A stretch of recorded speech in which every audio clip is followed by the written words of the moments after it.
Hi everyone. I'm glad to be here. I'm Eytan Messika, the co-founder of Nilos. We built a payment infrastructure for emerging economies to be able to plug them into the actual developed economies using stablecoins. And today I wanted to do something a bit different. I know you've been seeing a lot of pitches, so I wanted to kind of take a step back and walk you through the learnings that I have about all the conversations that I had with clients and prospects in the industry in the past few years. So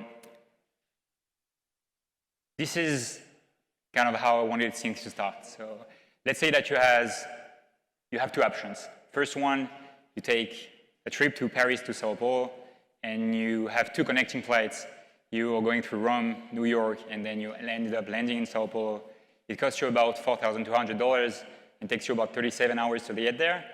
Option two, you take a direct flight, land in Sao Paulo from Paris, costs you $1,000, and then gets you in 10 hours there. I know it sounds like silly as a dilemma, but that's actually what most of the businesses actually do today. So when you use the SWIFT system, you actually use a set of correspondent banks, and you move funds. Actually, you don't move funds, but funds get seamlessly moved from the first country to the second one. So in our example, you get directly from euro to Brazilian real through USD most of the time because the correspondent banking network works in that way. You pay high percentage of fees, 2 to 3% most of the time, and it takes about 3 to 5 days to be able to move the funds. Actually using a company like us, you can do that in about a second and reduce the fees by tenfold from 0.2 to 0.4%. So it's time for things, I think, to change. And actually, what we're seeing is that it already has. So on the past few months, especially the last year, we've seen an increase in stablecoin total payment volume from 2.3 trillion to 6.6 trillion. We've seen 90% of the global payment companies implementing stablecoin products, from Stripe launching it with Bridge, WorldPay launching it with BVNK. We have Visa, PayPal, the PayPal stablecoin. And also we have an interesting statistics here, which is 70% of the crypto users in emerging countries have used stablecoin in the past year to be able to hold value. And so that was primarily one of the main use cases for stablecoin in emerging markets. And we've seen this infrastructure shift at Nilos in two ways. So the first one is the one I mentioned, which is businesses and individuals want to hold stablecoin to preserve their store value and store their value. But also, since the infrastructure on the banking side is broken, they actually want to be able to pay invoices outside of the country. So if you want to move funds today, even for businesses, it's very difficult to do so. So people are natively moving to stablecoins, and that creates a lot of liquidity in stablecoin in those regions. That was the first shift that we've seen. The second shift that we've seen are the emergence and actually the usage of local payment rails inside of the country. So if you think about Pix in Brazil, if you think about M-Pesa in Kenya, those are economies. Today, most of the GDP of those countries actually move through those local payment rails. And the combination of those two things created a need for companies like us to evolve and plugged in global payment players into the stablecoin economy. So that allows us to plug into new use cases. And I want today to walk you through 5 of those use cases that we've seen. So the first one, I touch on it a little bit, but it's African merchants paying suppliers in Asia. So we have a lot of different merchants in Nilos or fintechs that are working with us. And prior to working with us, they were using a system of either banks or either what we call credit letters, which are a mechanism that allows you to pay invoices using an intermediary. And they could wait up to 60 days to be able to pay those invoices. So that obviously slowed down their businesses a lot. They could pay up to from 5 to 15% sometimes using those credit letters. And obviously they don't have any dollar in hand because of the central bank. So right now what they can do with the solution is obviously pay instantly. The fees get down to less than 1%, and they can have access to local currencies directly using our solution. The way it works is that we collect local currencies using our banking infrastructure, move directly to stablecoin, and then use stablecoin to off-ramp again into the local currencies. That process overall is seamless for the user, but from our perspective, that's just making the payment more efficient. Second use case are payment acquirers or payment service providers globally that collect local currencies for global merchants. So think about companies like Spotify or Netflix or Amazon. They also distribute their products in emerging countries, and so they use for that payment acquirers. Those payment acquirers, they are in the business of collecting local currencies and then moving the funds back into dollars most of the time to be able to pay the merchants regarding the transaction that was occurring before.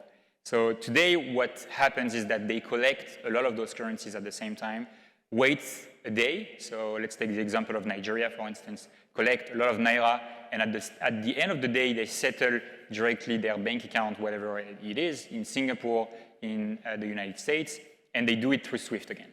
So that timeline where they wait for a day create a lot of currency exposure for them, and at the end, they still need to settle the merchant the same amount of the transaction. So right now, what they could do directly with Nilos is collect the local currencies and again, instantly being settled in USD so that they can pay out to the merchant. That brings us a lot of use cases directly into the platform. Third use cases is the one that we talked a lot in the past months, is the ability for independent workers or gig workers to get paid by international businesses directly in USD. So the current solution is making a payroll directly from a local bank transfer or using companies like Deal that allows you to pay out in all those regions. And the cost of the FX is actually supported by the global payment companies.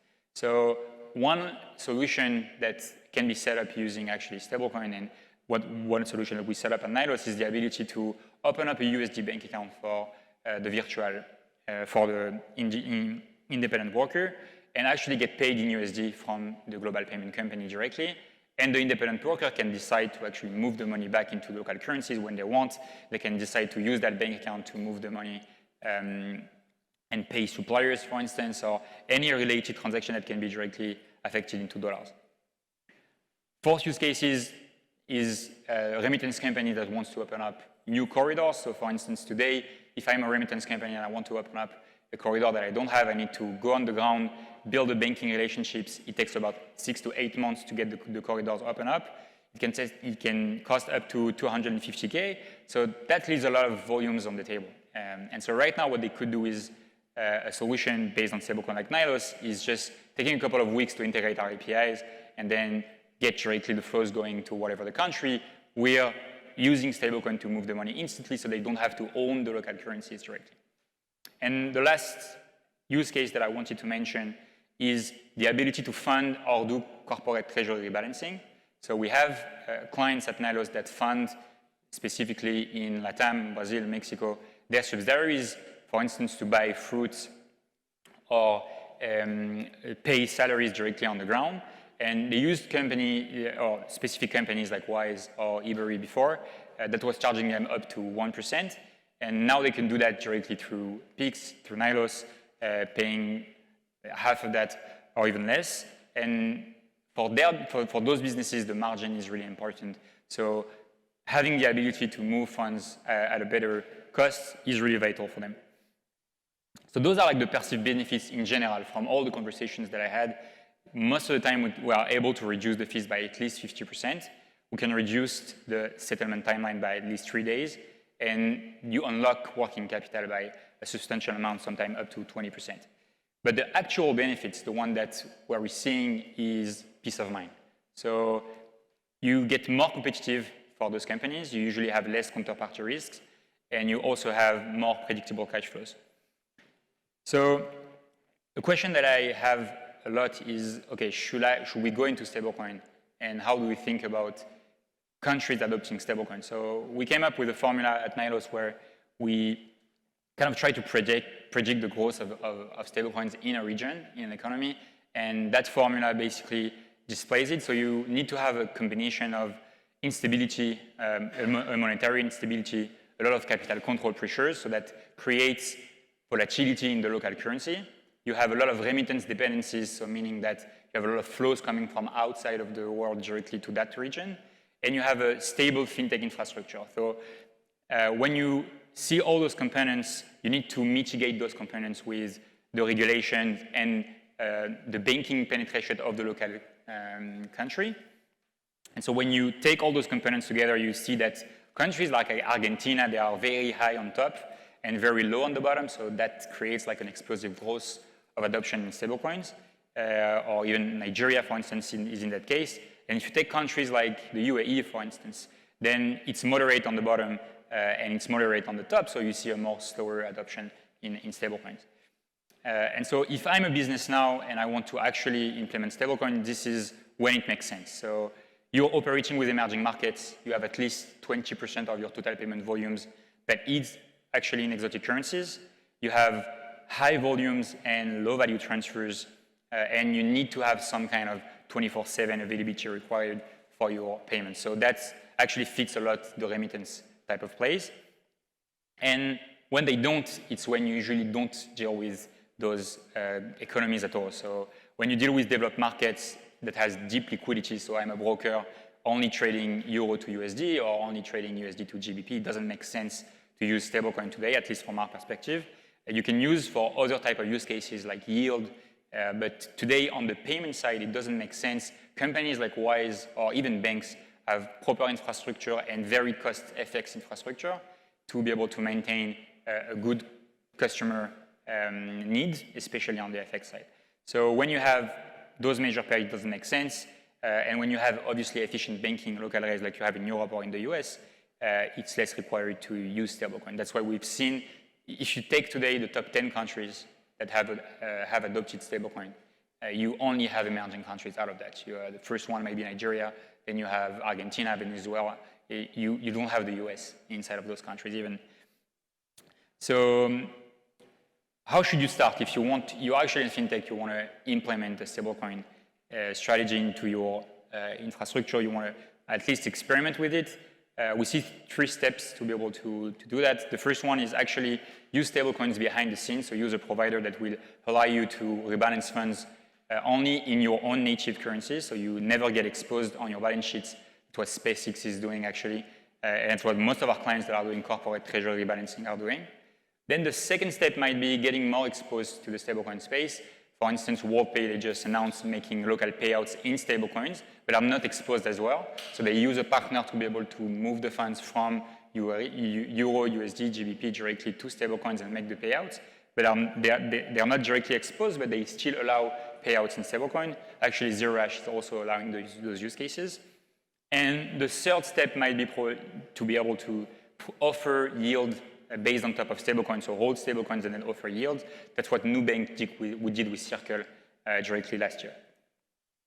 And at all the discussions that we have, we always have some questions and objections coming from the biggest clients, mostly from the banks. So we don't want to lose our banking relationships is one of the top concerns that come up. So the solution that we've seen from the biggest payment companies that went into stablecoin is actually to be able to create a separate entity and then use that separate entity using more crypto-friendly banks and start strong monitoring on this entity.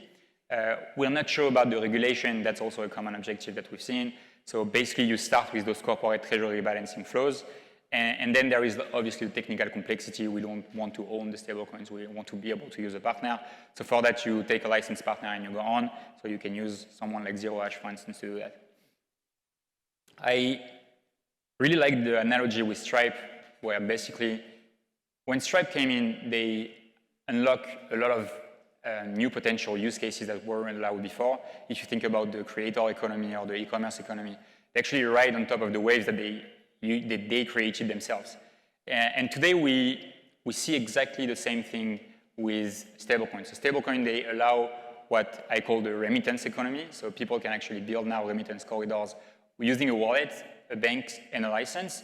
You can own a corridor and build an offering directly on that. So I believe that in the future we will see more and more stablecoin-based remittances building specifically on corridors. So we're really, I think, like stablecoins are exactly doing what Stripe has done for the e-commerce economy, but for global payments on a scale. And my vision for like 2030 is basically that banks, they don't move money like they ship cargoes, that's why I like to say, but they actually move money like they send emails. So today, if I want to send money using Swift, I usually try to bundle as much as I can. I really want to be able to optimize the fixed cost and then move the money in big chunk, like I would do if I ship a container. But actually, sending money should be like sending emails. So it should be instant, fast, on a one-to-one scale basis. So thanks a lot for listening to me, and we'll be here.